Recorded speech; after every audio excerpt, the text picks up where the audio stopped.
What up, guys? This is Jake from Jake's Shop and Track Talk. And we're talking about ribs today because it's the 4th of July. And I see a whole lot of pictures on my social media of people firing up expensive fucking Traegers and shit. Now, you don't need $10,000 worth, or I don't know how much one of them costs. That's a Weber Smoky Mountain cooker. But we're doing ribs. You don't need even the smoker to cook some fucking ribs. You don't need...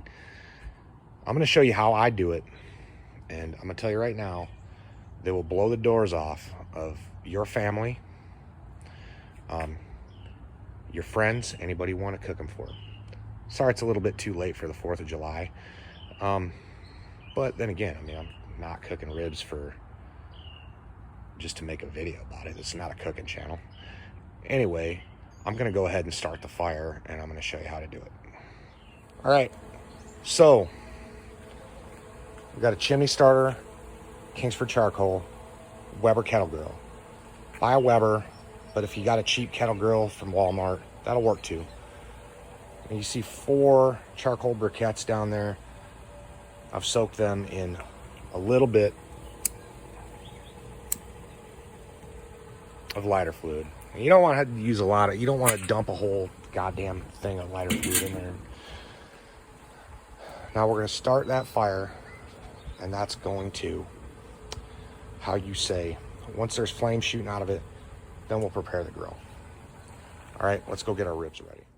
Okay, so we are going to prep the ribs. Now, this is a controversial topic. Some people tell you have to do it. Some people tell you don't.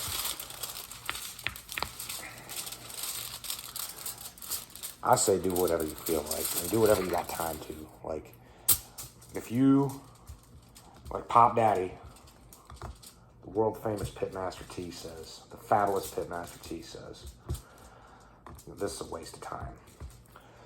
Because as you can see, I'm struggling grabbing hold of this membrane here.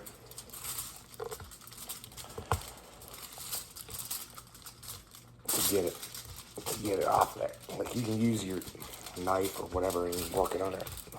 But I figured I'd be able to pull it off without doing that. Like that. Okay. Now, if I was Pitmaster T, if I was Pop Daddy, there's no way that I was cooking 70 or 80 racks of ribs for the big church barbecue. There's no way on earth that I would do that, because, time is money. And Pop Daddy is all about money. And I'm sure his stuff tastes better than mine. Okay? Because what we're doing here, you guys are going to see, I'm not giving you a recipe, because you don't need one. You already know what you like. Okay? I'm just showing you how easy it is to cook good barbecue ribs. This is like, if you don't know what you're doing and you just want to use some barbecue sauce from the store, I mean, you don't have to spend $1,500. Like, you don't need an easy bake oven on steroids. I mean, dude, if you're going to cook ribs in the oven, you might as well just cook them in the oven instead of spending $1,500 on a Traeger or a pit. Well, pit bosses are pretty cheap. So we got those off of there. All right. So now, this is crazy. You're gonna not believe me, but what I'm gonna tell you next, it's not really that important what you use to season your ribs. Okay, but you do need to season them. I mean, some people like a mustard slather. Let's just go over here and see what we can find. There we go.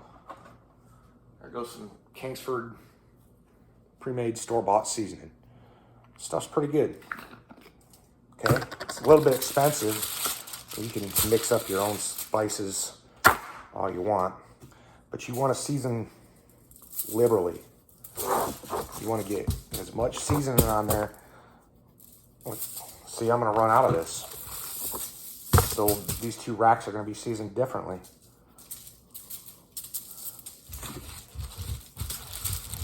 Oh no, what am I going to do? Well, I'm going to tell you right now, the family won't know the difference, okay? See, completely drained our rub. That's a bad thing, but it's not, you know, cause a panic. What else can we do? Chicken broth.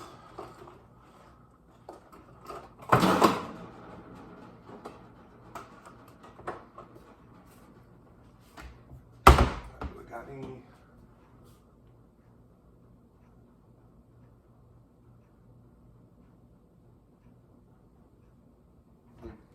Oh, we just got some season oil. All right. I was thinking about doing something crazy, but I don't really need to do that. Take a little bit of seasoned salt. We're gonna sauce these ribs, so it's not like the end of the world. They need to be red though. That's not the right color. So we're gonna take our paprika, put that on there.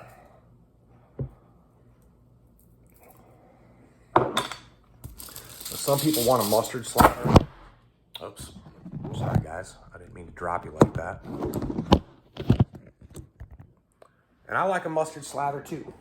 Maybe we'll do that. What do you guys think?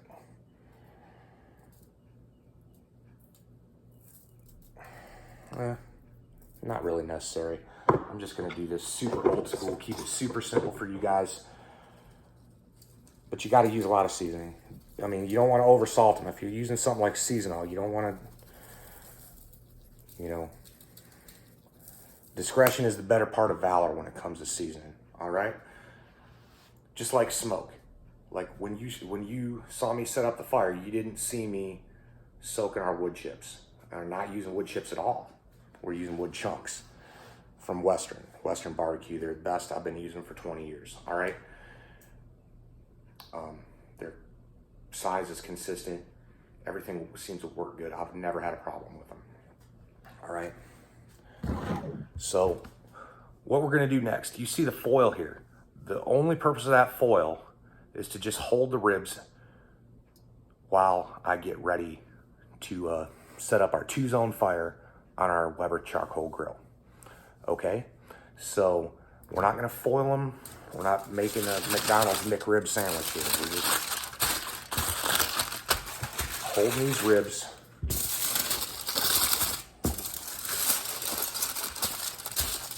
Now you want to keep your ribs, or anything that you're cooking with this kind of method, you want to keep it as cool as you can when it goes into the pit, because you get the Maillard reaction, okay?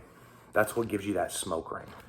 When you start with a colder piece of meat, the longer it builds up that reaction, and then you're gonna get a boss smoke ring, okay? So I'm gonna put you guys back on pause, and I'll be back in a little bit. All right, now you see the flames coming out of the top of our chimney starter, our Weber chimney starter. That's when you want to go ahead and turn it over and dump out the coals and build a 2-zone fire. Some people like a 3-zone fire. I mean, hey, it's up to you. The 2-zone fire is easier. But you got to have a hot side and you're going to have a cold side. Okay, so let's go ahead and do it. Okay, so on the left side of the screen, you can see where there is charcoal and wood. Okay, and on the right side, you're gonna see our grill grate surface. That's a little bit kind of grungy. I need to clean it, but I'm gonna get that hot. So I'm gonna put the lid on and get the pit ready and bring that up to temperature so I can clean it with the grill, or with the grill brush. You guys are gonna be shocked. We're almost to like the last step. All right, everybody should know how to do this, but it's easier than you think. Okay, so we got still some flame going.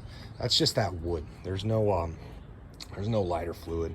Like I've done the newspaper and I've done all that.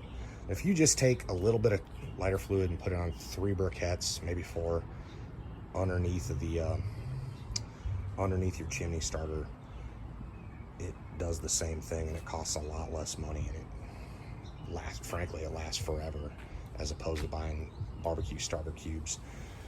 Okay, so we're gonna go ahead and cover this pit up and then let it warm up for about 10-12 minutes. Okay guys, now I'm back. Now I want you guys to notice that you don't really see any smoke coming out of that grill. That doesn't mean there's not any, okay? You want just light wisps of blue smoke if you got any at all. Anything other than that, it's too much. Your pit isn't ready, okay? I assure you it is still lit, and we're about to put those ribs on the pit after I get done brushing that grate off. I'm gonna go get the ribs, and we'll get back at it. All right, now you guys can see that I've oriented our 2 racks of baby backs away from the fire. One's going to be a little bit closer. It'll get done a little bit sooner. But now what we're going to do, all right, from my experience at this temperature, maybe an hour and 30 minutes, it might be as short as like 45 minutes. So I'm going to probably check them at about 50 minutes. I'll put my timer on. There's nothing fancy here, nothing fancy going on. I'll let you know. We'll come back. First, we're going to close the pit. All right.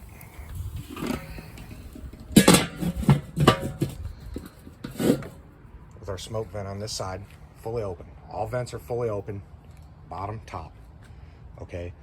And we're going to cook those ribs until the bone sticks out about that far. They got a built-in meat thermometer. You don't need to do anything. All right. And now we're just going to chill out.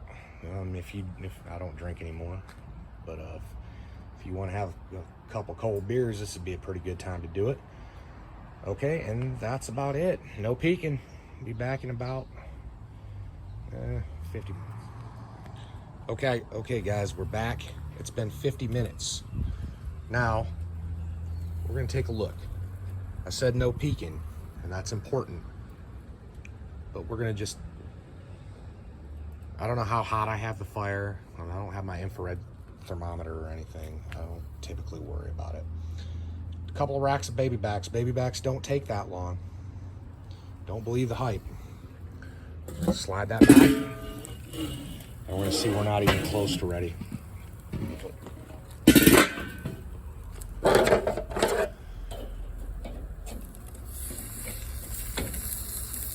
See how they're not really bending. We're working it.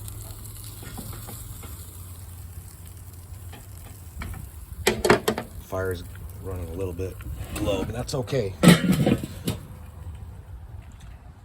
We'll be back in maybe 30 minutes. They should be ready.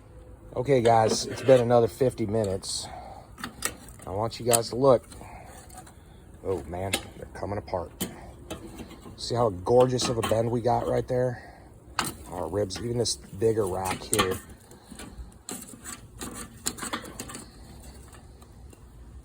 You see? Our meat thermometer says those ribs are done.